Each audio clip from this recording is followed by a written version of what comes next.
Okay. Hi, everybody. My name is Laura Spray.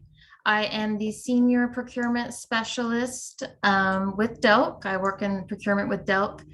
For the purposes of this RFA, I will be the single point of contact, and this is the request for applications for regional service providers for early childhood suspension and expulsion prevention program. That is a mouthful. Um, for this RFA, if you have any questions about anything, I'm going to be the person that you reach out to. So my email is up there. It's laura.spray@delk.oregon.gov. You can also call me, but I will also be asking if we do speak on the phone that we follow up via email just for record purposes. Any questions that you have today, you can put in the Q&A. If we can answer them, we will try to. If not, we will get to them. Any questions that you email me, I will also post in Oregon Buys so that everybody can see the same questions, kind of have the same level playing field, and also so that we don't end up having to repeat ourselves if people are asking the same question. So you can post questions in Oregon Buys or you can email me, either one, but any questions that are asked will be posted in Oregon Buys. The website for Oregon Buys is there. This is where you will find all of the documents for this RFA. You will need to download all of these, but you will not be responding in Oregon Buys.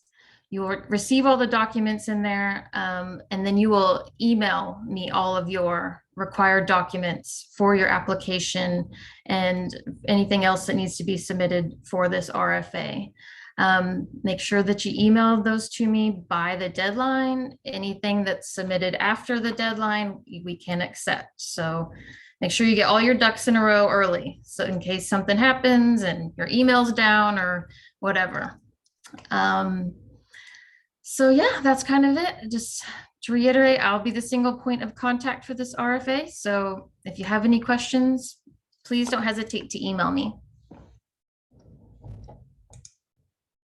Thanks, Laura. And I realized there only at the last second that I should have forwarded to this slide as your contact information. No worries, no worries. But I'm going to go actually backwards for a moment and just say this is kind of our agenda for this webinar, which is to say welcome. It's great to see a bunch of names and faces that I know. Some of you I haven't seen for a while, and some of you I haven't met. But thank you for joining us today. So we're first going to spend some time doing just kind of a broad overview of the work of the suspension and expulsion prevention program. How are we thinking about the work of preventing suspension and expulsion? And that is a bigger picture than the RFA itself. It's bigger than the work of the regional service providers. We'll pause for any questions that you may have around kind of the scope of the program, and then we will talk more specifically about this RFA, this request for application, and what is it that regional service providers will be doing. And then we'll share those important dates and repeat Laura's contact information. And then we'll be done. So the chat is actually disabled, but the Q&A function is live. There are not a lot of questions. Once we get to the section on the RFA, we probably can't answer very many specific questions other than what's already publicly available. But if you have questions, it's fine to submit them through the Q&A function. We will make note of those, and then, like Laura said, we'll post those answers publicly in Oregon Buys. Okay. And I'm sharing my screen. I'm not able to see the Q&A, so I will trust my co-hosts to keep an eye on that. Thank you, John and Laura. And I guess I should introduce myself. I'm Katrina Miller. I'm the infant and early childhood mental health specialist with Dell, and am working with John and a whole lot of other people at Dell and outside of Dell to build this suspension and expulsion prevention program to well, I was going to say do a whole bunch of things, and we'll talk about what those things are in the coming slides. Okay. So the background to this work, which many of you probably already know, is I think it was in 2020, then Governor Kate Brown convened the Racial Justice Council to really look at how are we addressing systemic racism in the state and in our programs and services. And out of that came some funding and some looking at suspension and expulsion and what can we do to prevent suspension and expulsion, which we know impacts children, children of color, children with disabilities at disproportionate rates. There's also a steering committee. DELC, or at the time ELD, the Early Learning Division, had a steering committee that was in the process of looking at mental health consultation and social emotional supports. There was also community advocacy that was happening from Black Child Development PDX, Children's Institute, other organizations. And it all kind of came together at the same time and we'll talk about it in just a minute, to produce some legislation around preventing suspension and expulsion. One piece of that is the Early Learning Division. What's the word I'm looking for? We asked for a report. We funded Portland State University to help us design some initial program design elements. And so that resulted in this report that's called Centering Racial Equity, Design Considerations for Oregon's Statewide Infant and Early Childhood Mental Health Consultation Program. It's a great report, a wealth of information. So I really encourage you to look at that, read through that if you haven't already. So root causes of suspension and expulsion. We know there are a multitude of causes, and they're complex. If it was simple, we would have solved this a long time ago. But we know some of the elements, and of course, each one of these points has a lot of sub-points under it to kind of like talk about what exactly are the different pieces. So we know structural quality of early childhood education programs makes a difference, and organizational capacity. So staffing, ratios, wages, all the things that go into creating early care and education programs. Those lack of some of those pieces can really help create the challenges, create the conditions that lead to suspension and expulsion. Knowledge of child development or lack of knowledge of child development, and specifically social emotional development. There is, according to one study, most educators report not having, in the last year, only about 30% of educators report having any training or education on social emotional development. A conversation I had with a group of educators, one person said, yeah, I received some training in social emotional education, but I still don't know how to kind of implement that or what to do with that to support certain children. We know that the impact of racial bias is significant, and it's embedded in our systems, in our interpersonal interactions, there's a lot of things to kind of unpack and address and dismantle there to address suspension and expulsion. We know that children, families, educators all experience trauma, and the trauma has an impact on relationships, on emotions, on behaviors. And we know that other systemic issues also come into play. So housing insecurity, food insecurity, both can contribute to suspension and expulsion. So each one of those could have its very own kind of action plan, strategic plan to unpack each thing. So it just speaks to the complexity of this work, and knowing that an effective response, if we're going to prevent suspension and expulsion, we need to look at each of these causes, the factors. We need to put into place things that will help us address as many of these as possible. So all of the kind of work, the community advocacy, the other steering committee, the Racial Justice Council, all of that work led to the passage of 2 bills in 2021. One was Senate Bill 236, and this establishes a ban on the use of suspension and expulsion effective in July 1, 2026, so about 3 years from now. And that ban will apply to any early childhood education program that is certified or registered or that receives public funding.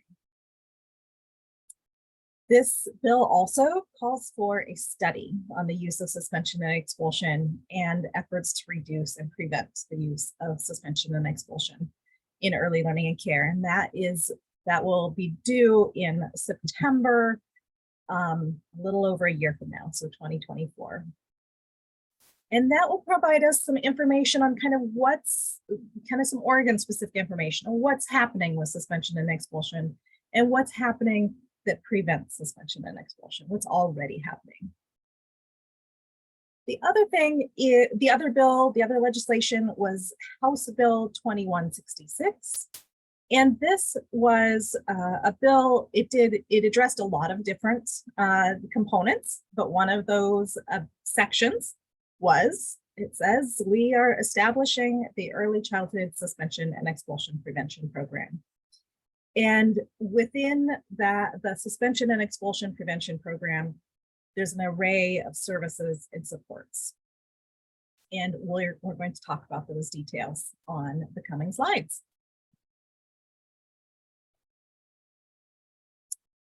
So what's the purpose? It's kind of twofold. One is we want to prevent the use of suspension and expulsion and other exclusionary discipline. But what's the opposite of that? We want to promote inclusion.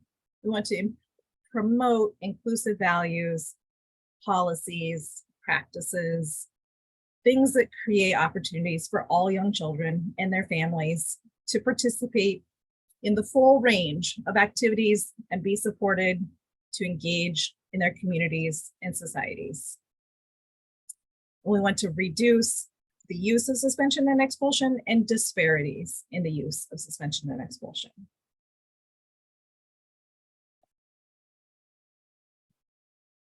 A set of guiding assumptions, kind of ways that we think about this work and what goes into this. So things we know. We know that caring for young children is hard work. We know it's typically underpaid and typically undersupported. We also know young children hit, kick, bite, they cry, they scream, they wiggle. They show other behaviors that can be challenging for adults to deal with. And even more so when we put them all in one classroom together. And I always like to think about, for any of you who are parents or have had toddlers in your life, think about the experience of taking that toddler to the grocery store. Is that something that you're inclined to do?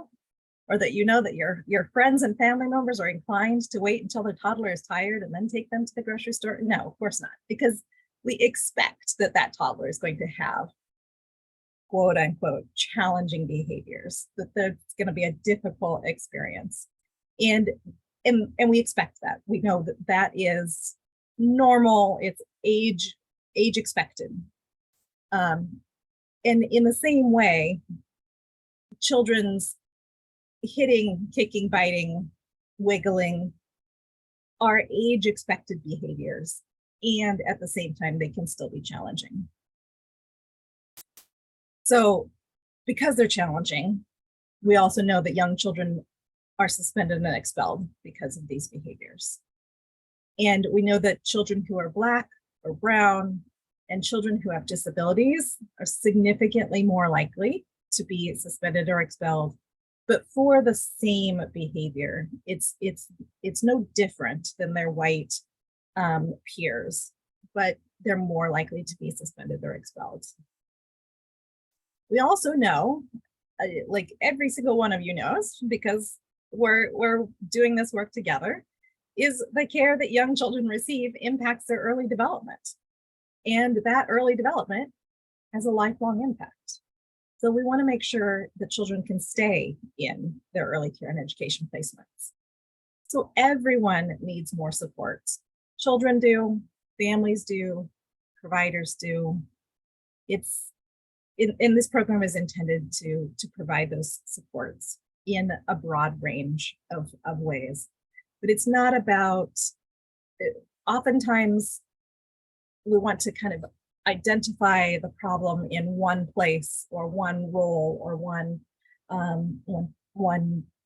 person, and it's not about blame, it's not about fault, it's about these are the things that happen and we need to work together to figure out how we address them. So our vision is so training and professional development. Early childhood, every early childhood educator should have the foundational training and professional development that enables them to provide high quality, inclusive, culturally responsive early learning and care to any and every child who comes to their door. And they should be able to access extra support when it's needed. So foundationally, training and professional development to create high quality early education. Technical assistance. Early educators should be able to access training, coaching, consultation, mentoring, observation and assessment, instructional leadership, other technical assistance that is grounded in equity, culturally responsive, tailored to educators' individual needs, and facilitates implementing high quality, inclusive, culturally responsive early learning and care. And it goes on. Early educators should have access to equity-centered, culturally responsive infant and early childhood mental health consultation that is tailored to educators' individual needs, supportive of children and families enrolled in the program, designed to promote educators' well-being, and prepared to partner with educators and families in maintaining the stability of children's education placements.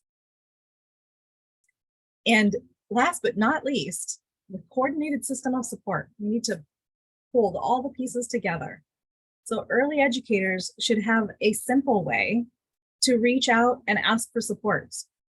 And that system of support should then be coordinated, aligned, and collaborative, not moving in different directions.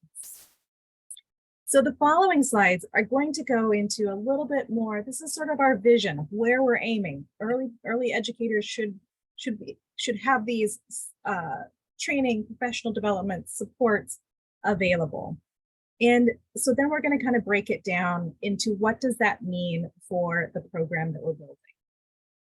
So there's a little bit of duplication in this. I hope it's helpful. This is the visual that we use that kind of describes each one of those components. And the next slides are going to walk through those. So training, and it's of course more than trainings, training, coaching, consultation, job embedded professional learning. So it's ensuring that educators have the knowledge and skill in social emotional teaching practices, anti-bias teaching practices, practices that prevent suspension and expulsion, and that promote a sense of positive racial identity for children. And who is this? Well, this is new, both new to the field and experienced educators who are engaged in ongoing professional learning. Training and technical assistance. This is all of those things: training, coaching, job embedded professional learning. The thing that is new is expanding support for pyramid model training and implementation. There has been some regions around the state have been implementing pyramid model for a while, but we're hoping to. Well, we've already started. It's not just that we're hoping to, but it's a developmental process. But expanding access to training in the pyramid model modules, expanding access to coaching and implementation supports. And it's also about making sure, so we need our training and technical assistance professionals to provide support to educators, but we also need to make sure what are the supports that we're providing to those TA providers, those professionals, to make sure that they have what they need to support educators. Infant and early childhood mental health consultation. What is it? It's a prevention-based approach that supports providers, builds capacity to support children's social emotional development, navigate challenging situations. There's a lot more that could be said about that, about what it is. We are creating there's two different things. We're here today to talk about the regional service providers, but there we'll also have what we're calling a central entity. So currently there isn't any statewide infrastructure to support mental health consultation. So we're working to build an organization that will help to provide the content expertise and infrastructure to support the rollout of mental health consultation statewide. And then regional service providers in each region around the state. So before I go on to the last quadrant, the coordinated system of support, I want to say all of these pieces they're closely linked to each other, and each element is important. We're here today specifically to talk about the RFA for mental health consultation, but mental health consultation isn't going to fix the problem by itself. No one of these things is going to fix suspension and expulsion all by itself. It's about creating this system of supports and creating access. We have the DELC funds a lot of training, a lot of education for providers. It's bringing all of the pieces together to make sure those services, the professional development, the coaching, all of it is kind of comprehensive, from meeting the basic program quality, kind of what makes up program quality, all the way up to let's problem solve and partner together in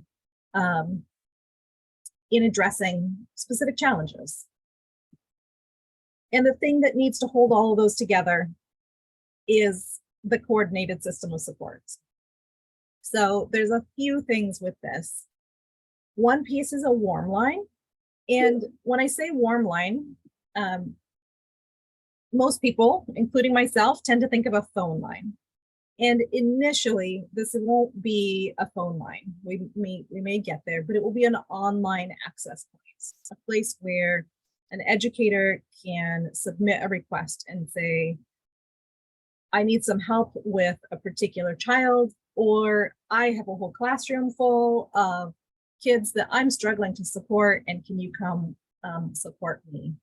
And then behind the scenes, when that request comes in, behind the scenes, there needs to be a process for teaming between different agencies, different organizations within the region to say, what's the best role, or who is the best person to respond to this situation? Is there a particular language or cultural match between somebody who's already working with the program? Or is this something that should go to a coach or an infant toddler specialist or the mental health consultant? But kind of having that coordinated system to say, let's work together to make sure that this situation, this provider, this child, this family is receiving the supports that they need. And we also want to make sure that we aren't providing contradictory supports, that we aren't inadvertently saying, having two different people coming out into the community, supporting a provider and giving different messages, because that's just confusing. So we'd like to avoid that. So any questions? And John or Laura, I'll invite you to jump in also if there's anything that you want to add, or We don't have any questions so far, and at least in the Q&A, and I don't have anything to add. You're doing great.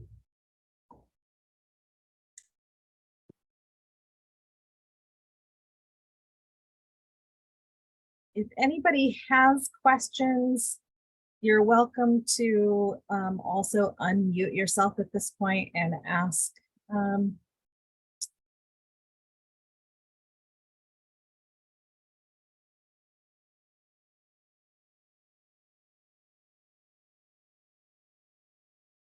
Okay.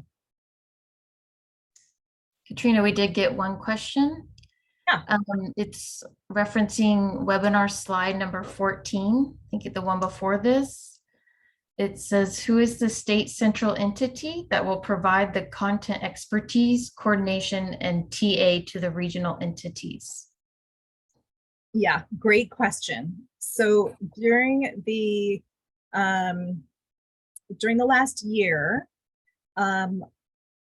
we partnered with Trauma Informed Oregon as an organization to help us look at some of the infrastructure, do a lot of planning and looking ahead. So we are actually going to be doing a search for another solicitation to find who is the ideal agency that wants to function in that role of kind of centralized supports. So more information to come. Stay tuned.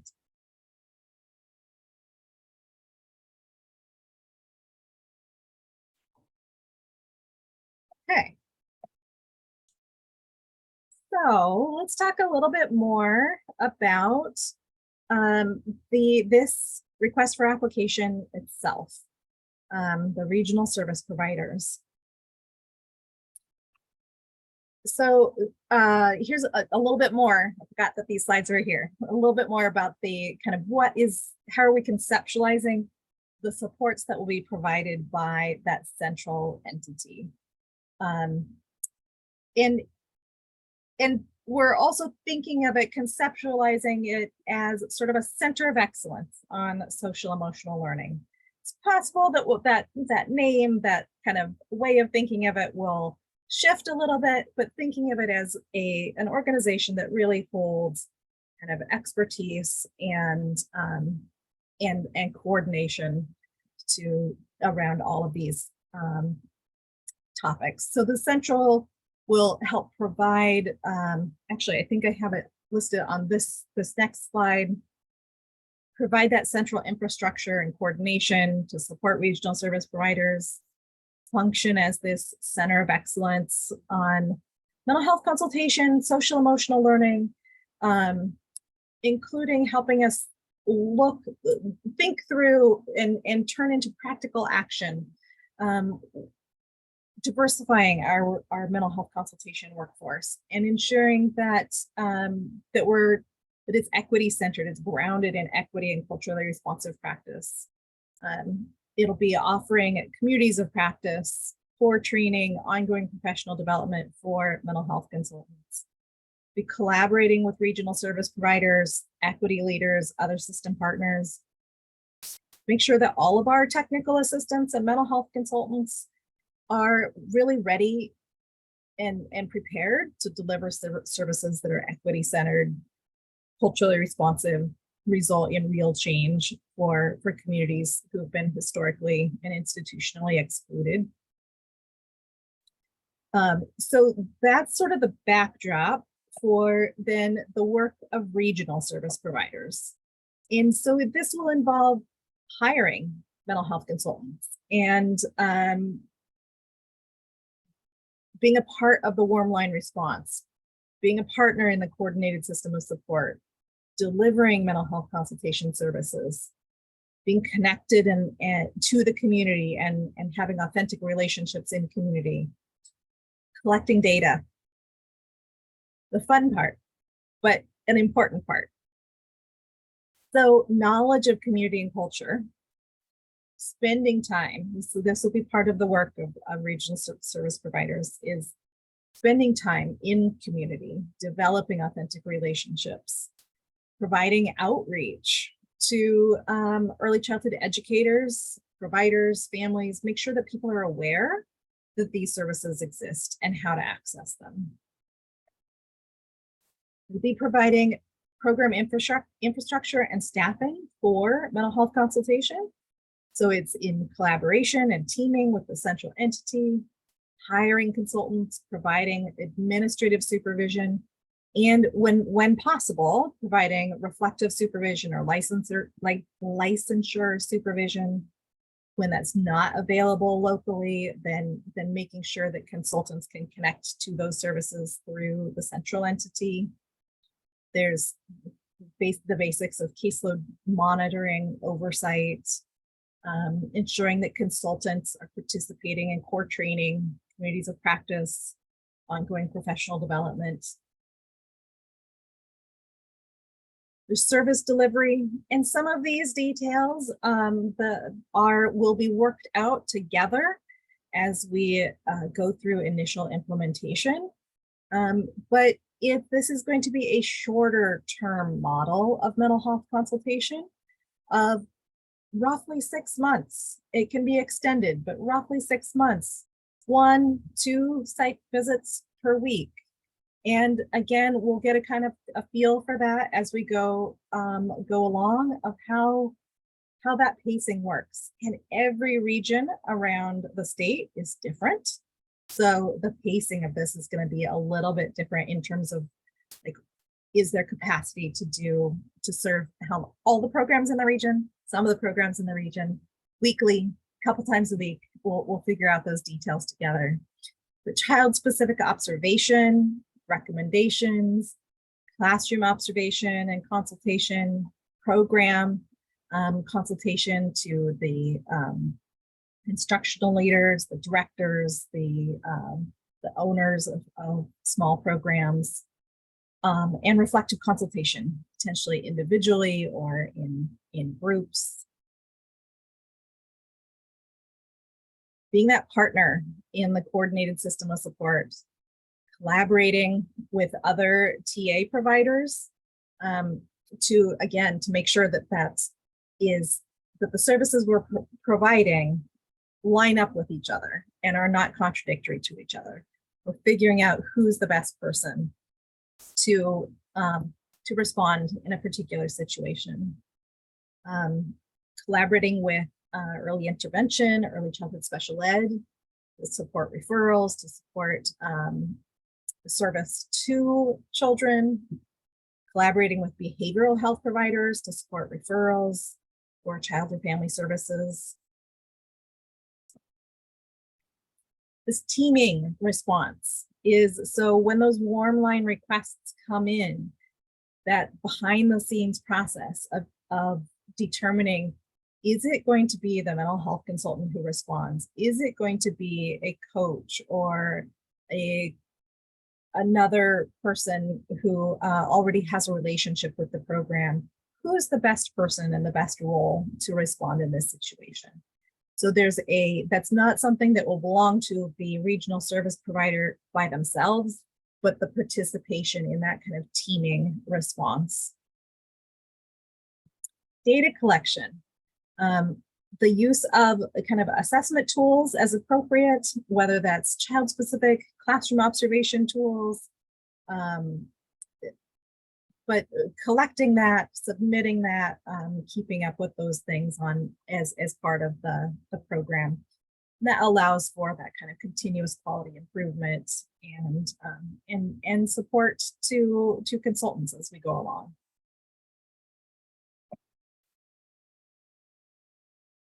So sections of the application. So that's kind of the big picture of the work of the regional service providers. The application itself is divided into 5 sections. First section is just, your basic applicant information. What's the name of your organization? Who's your contact information? The second part is about the story of your organization and your relationship in the community. How are you connected? The next part is about that coordinated system of support. What's your organization's readiness to function as part of that system? Equity-centered, trauma-informed organizational policies and procedures. How are you taking care of your people? How are you promoting belonging? And then mental health consultation and community-based services. What's the readiness to implement equity-centered mental health consultation for the purpose of preventing suspension and expulsion? And so there is no requirement to have provided mental health consultation before. If we would rule ourselves out of a lot of organizations, there's a lot of regions where mental health consultation isn't currently available. So we want to encourage organizations who don't have any experience with mental health consultation, but are interested in supporting, in preventing suspension and expulsion, in working as part of a team, part of a system to apply. And to that end, we're also offering the option for an implementation grant or a planning grant. If this is something that your organization is really interested in and committed to, but you feel like, yikes, we need to do some work to be ready, that's fine. That's perfectly fine. Apply for a planning grant. And just let us know kind of what it is that those things are that you're thinking about.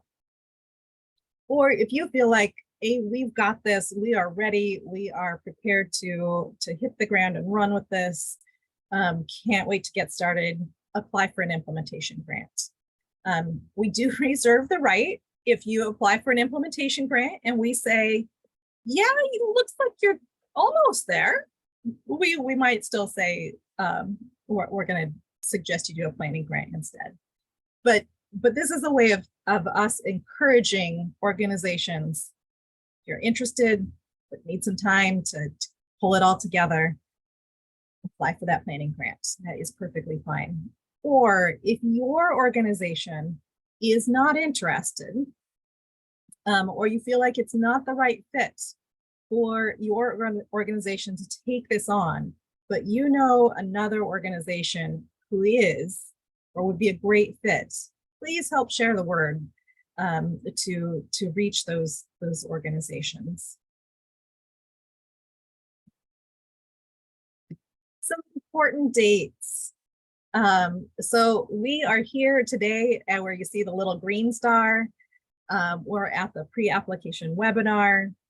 This video will be, the recording will be posted on the website. So if you want to watch it again, or if you have others from your agency who weren't able to be here, or you know other people, it will be accessible.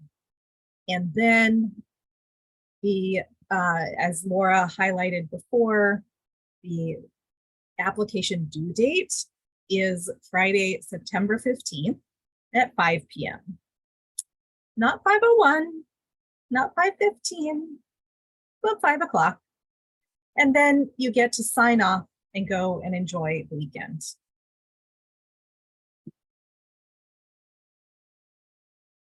Laura, anything additional that you would like to say, or John? I don't have anything else to say. I'll just reiterate, any questions you might have, please reach out to me. If I don't have the answer for you, I'll get with Katrina or John or whomever to answer it as best as I can. And I cannot reiterate enough, please try and to get your information in early, because too many times I have seen people wait until the last minute, and I know we all get busy and they get it in a minute or two late, and we just are not allowed to accept it. And it's terrible. So I encourage you to try and do it early.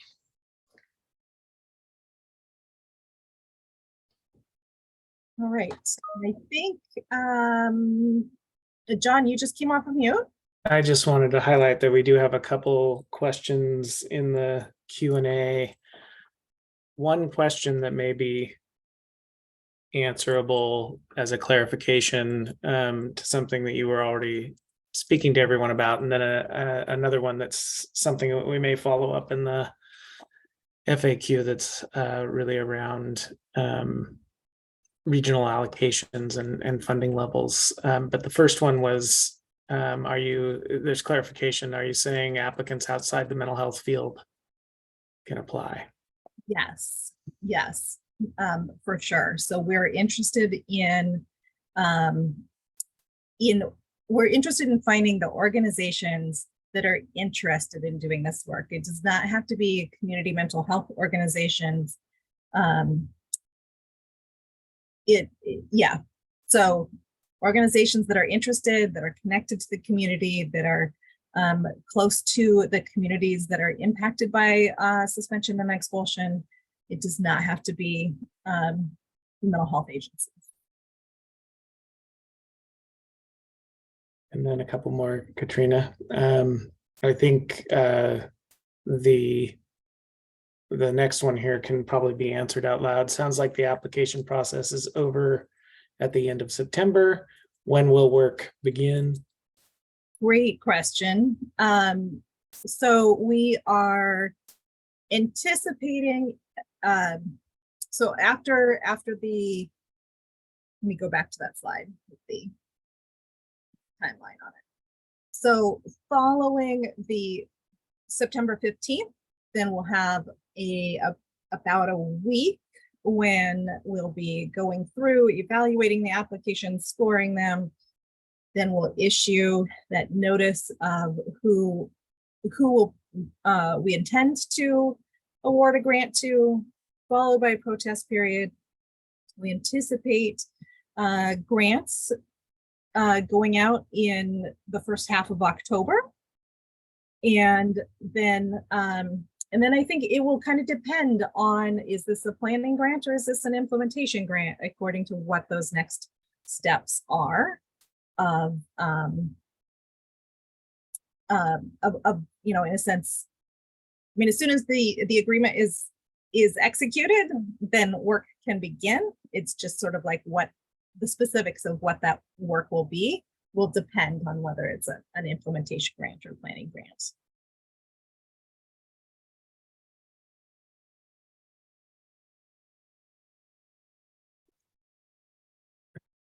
Another one here, and I'm thinking we might want to follow up with a clarifying answer for folks on the website, but it says, are there specific qualifications the potential consultants are expected to have? And there will be guidance around that as regional service providers are selected, but I think there's maybe some upfront information that would help you all as you're thinking about applying for this opportunity. So we can probably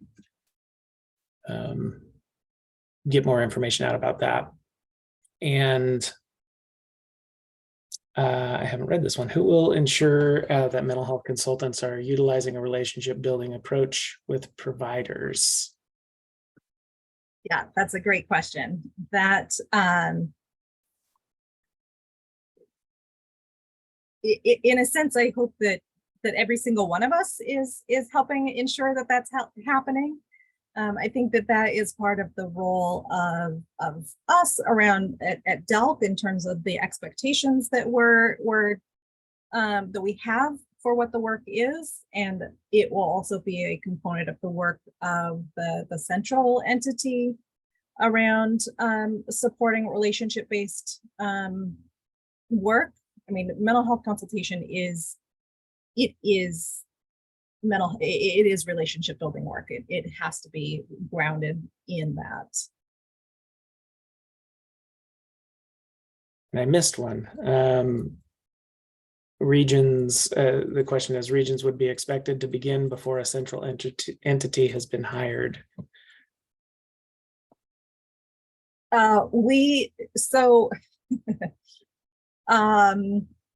Excellent question. Supports will be provided. So even if we are still in the process of identifying a central entity, we will have an interim plan to provide supports. I don't anticipate that it would be very long before that central entity would come on board.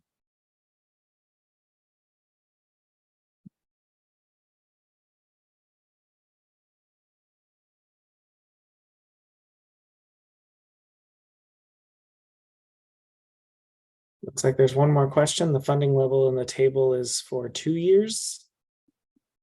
It is based on, let's see. You know what, we're gonna have to double check on that. We'll clarify. Yeah, let's clarify. I was going to say yes, but then I need to go back and look at which numbers we put into the table. So I'm going to hold off on an answer on that. But we can clarify that.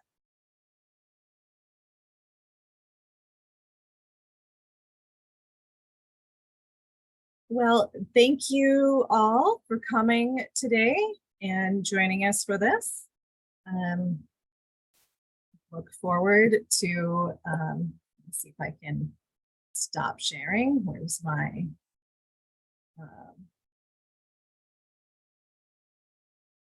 did I do it? There it is. Look forward to hearing from some of you through the RFA process, and regardless of whether you apply or whether you know someone who applies, I know that we'll be all working in this in one way or another together. So thanks for being here today, and I'll wish you a good rest of your afternoon. Thank you. Bye, everybody. Bye.